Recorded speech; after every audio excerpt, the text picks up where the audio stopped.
one of the things that happens when you have a guy like Victor Wembanyama, right, is that not only are you going to be watching Victor Wembanyama in all of these games, but you're going to be watching his teammates. And there's a guy who he played with that I know you wanted to touch on a little bit, and and that's Bilal Coulibaly, big fan. Who is one of, I think, the most intriguing prospects in this class. Long, athletic, I think, rumored to be 6'7", 6'8", with a 7'2" wingspan. The footwork, we talked again off air a little bit. You could tell by the way guys move sometimes. He moves like a basketball player. Some guys look like they are playing 1v1 versus a cone. And when they try to do stuff in a game, it's harder for them. It doesn't look as natural, as fluid. With Bilal, fluidity is the name of the game for him. Everything is so impressive. What do you like? What intrigues you about him as a prospect? Obviously, the measurements are really good. If they're not always accurate, as we know. We got to take it with a grain of salt. But looking at him, I've watched every possession of his this year and some from the year before, and it's not. He looks the part of the length, right?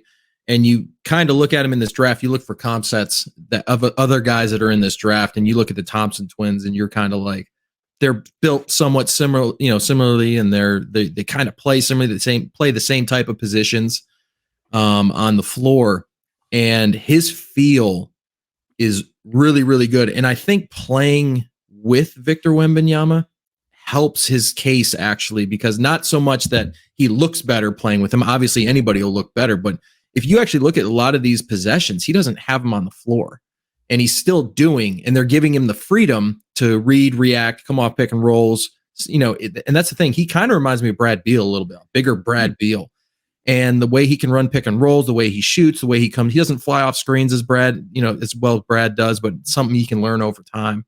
And, defensively, I don't think he's a huge liability. I think he's somebody that wants to learn and can be taught.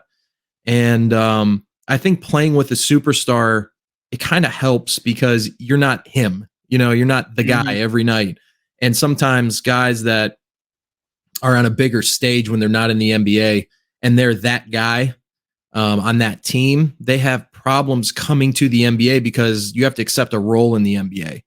And unless you are LeBron or Steph and even Steph, it took Steph a couple of years to become truly Steph, right? But you have to look at, like, you have to be Magic Johnson. Like, you got to be these guys to walk in the league day one and be him, right? Mm-hmm. And there's not too many guys that can do that. And I think playing with Wembanyama, seeing that there is a him guy out there, helps him translate to the NBA better because he'll be able to accept a role. And I think it's so hard these days. I've been on the EYBL circuit a lot this year, really looking at the next 2 to 3 drafts, right? Trying to get ahead of the curve myself. And there's a lot of him activity, right? I'm him activity. And there's only going to be 3 of you that are going to be him, right? In those, maybe 4 total in the next 3 drafts that are that guy. And I think being able to accept a role is even bigger today than it was yesterday when I was, when I was in the league myself, or when I was a kid. And I think accepting these roles is extremely important. And how great would he be as a number 2 in 5 years? Or what if he becomes your number 3 option in 3 years? I mean, that is just, I think he's getting, and obviously because he's overseas, but a lot of people in the States don't take the time to watch, or they don't have the resources to watch him. But if you can, I would obviously watch him. He is a monster. He's one of my favorite players in this draft. The point you made about all these guys who want to be him, and one of the appeals is that he's already shown that he doesn't have to be that. That's something that's really shaped my scouting philosophy over the last 2 years or so, in that, like you said, the talent level is absolutely nuts. And so many of these guys are playing longer and longer into their careers. The more talent you have, the harder it is to be him. I was at Hoop Summit a few weeks ago, and then I went to the Iverson Classic. I did that whole circuit of high school stuff. And, it was the same thing. I left going, all right, all of these guys, or some of these guys who were ranked right now in the top 5, but they're kind of like smallish guards with like okay athleticism, and yeah, they could score at the high school level at these lower levels, and because they're more talented than most of the guys they play against. But it's like, are you taking the ball out of Bradley Beal's hands? Are you taking the ball out of Steph Curry's hands? Are you taking the ball out of Jason Tatum, Jaylen Brown's hands? Like, that bar is so high, and it's something that I think as evaluators, when we are coming out, a site like ours where we come out with rankings, it's easy to look at like who are the top 50 guys, on ESPN's pre-college board, but that doesn't mean that's how it's going to shake out when you have to rank them for their NBA projections, right? And I think that some of these guys who do have the ability to come in, play a role, get on the floor, and then grow their game maybe into the flashes that they've shown as a guy who could be a number 2 or whatever. Those are the guys that I think should be ranked a little bit higher versus these guys who are like, if they're not the number 1 option, then what do they do? And I think Coulibaly kind of fits that to a T, with the measurables, with the potential, the youth, being able to play off of other guys. He's not without question marks, right? You want his shot to be, a little bit further along, or you're hoping that it progresses. But what he does, I mean, it wouldn't shock me if he went a lot higher than people were expecting on draft night. Am I off base there? No, I think I had him pegged at 12 to OKC. I don't think he's going to get there. I don't think his shot is that bad. His form is really good. I think he's just 7'2" or 7-foot wingspan. He's young. And that can be worked on. Once he starts playing against defenses, I think it'll get quicker, shorter. Like I think we'll see him really be a 40% 3-point shooter, if not a 44. I mean, just looking at the list here, I mean, I don't think he's not going to get by OKC at 12. I don't think so. I think he's the perfect guy. If OKC can get him, I would not be surprised also if OKC traded up for him. I would not be surprised if they value guys like that. Oh, 100%. Well, his skill set fits in perfect with Shea and Chet and these, and Giddey. Like, they need that type of dynamic player, right? Somebody who can still in the second unit run pick and rolls if needed, or he can be a spot shooter. He can run second side offense. There's a lot of stuff you can do. Maybe it's transition stuff. He gives them more versatility, and that's what OKC is all about, is versatility, right? Skill and versatility. I could see them trading with Washington at 8 if Washington has, if Ted has, Mr. Leonosis has said, we're going to compete. I hired a guy that wants to compete.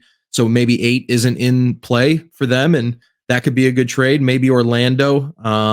I don't think so, but Orlando or Detroit may want to get off 5 or 6. And the thing I love about Sam Presti is he is not scared. If his guy is there, he will pay what he needs to pay to get up. He did it last year. He's done it before.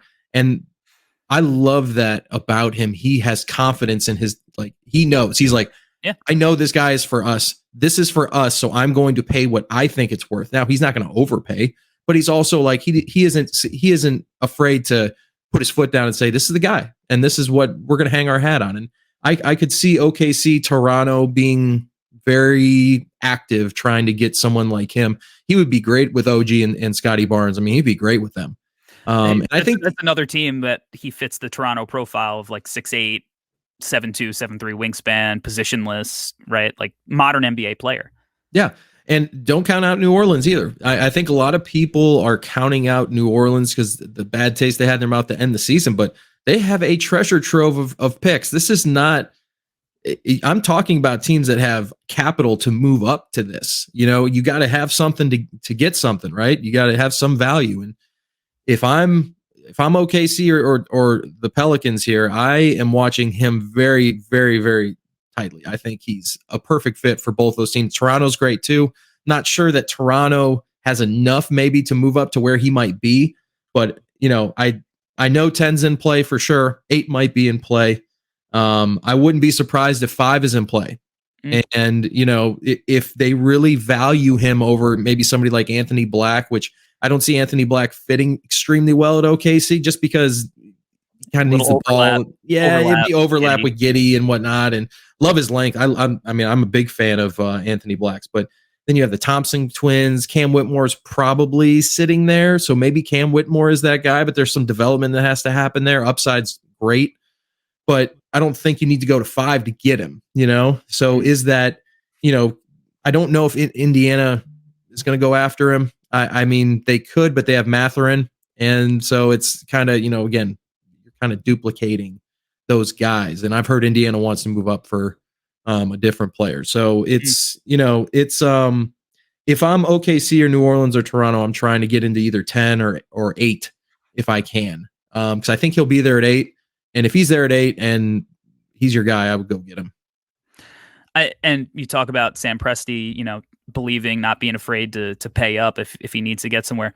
He's also not afraid to just take a guy higher than the mocks are saying he should go. Josh Giddey was not on many mocks projected to go at, what do you go, 6th in his year, right? And I was in Brooklyn for that one, and the whole building was kind of shocked at that time. And also he was a guy from Australia. Not as many people that are casually going to the draft know who he is, but Sam Presti's not afraid to make a move like that as well. And I think Coulibaly's got all of the tools and skills to be a guy who is one of the surprises on draft night.